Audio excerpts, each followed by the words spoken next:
গোপালগঞ্জ মহাসড়কে আলাদা তিনটি সড়ক দুর্ঘটনায় একই পরিবারের ৩ জন সহ নিহত ৬, আহত ৩। গোপালগঞ্জের কাশিয়ানীতে বাস ও ইজি বাইকের মুখোমুখি সংঘর্ষে মোতালেব বাইক সহ তার পরিবারের ৩ জন সহ ৪ জন নিহত হয়েছে। এছাড়া এ ঘটনায় আহত হয়েছে আরও ৩ জন। এ ঘটনায় নিহত হয়েছেন মাদারীপুরের কালকিনি থানার উত্তর রঞ্জনপুর গ্রামের মোতালেব বাইক, তার স্ত্রী দেলোয়ারা বেগম, মেয়ে রুমা বেগম এবং ফরিদপুরের আলফাডাঙ্গা উপজেলার হেলেঞ্চা গ্রামের ওবায়দুল শেখ। শনিবার বেলা ১২টার দিকে ঢাকা খুলনা মহাসড়কের কাশিয়ানী উপজেলায় মাঝিগাতি বাস স্ট্যান্ড এলাকায় এ দুর্ঘটনা ঘটে।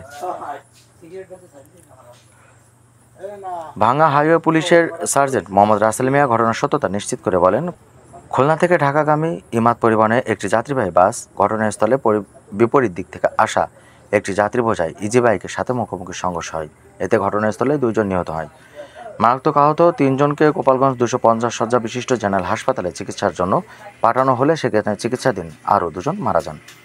এছাড়াও নুসরাত খাতুনের অবস্থার অবনতি হলে উন্নত চিকিৎসার জন্য ঢাকা নেওয়া হয়েছে।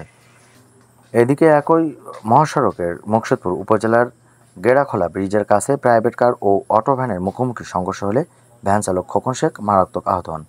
তাকে মুকসুদপুর স্বাস্থ্য কমপ্লেক্সে নেওয়া হলে কর্তব্যরত চিকিৎসক তাকে মৃত ঘোষণা করেন। অন্যদিকে বিকেলে ঢাকা খুলনা মহাসড়কের সদর উপজেলার ডুমদিয়া এলাকায় যাত্রীবাহী বাসের ধাক্কায় টিটো গাজী নিহত হয়েছেন। তিনি বাড়ি থেকে বাজারে যাবার সময় ওয়েলকাম পরিবহনের একটি বাস ধাক্কা দিলে মারাত্মক আহত হন।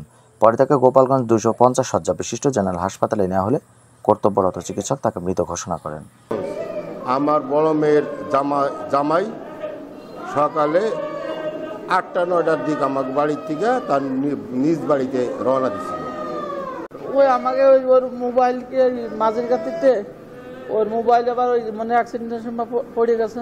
তো ওই জায়গায় এক দোকানদার পাই ওই মোবাইল দিয়ে ফোন দিয়েছিল। আমার মারের সকালে কলা টলা দিয়ে আইসে কাছে মামির কাছে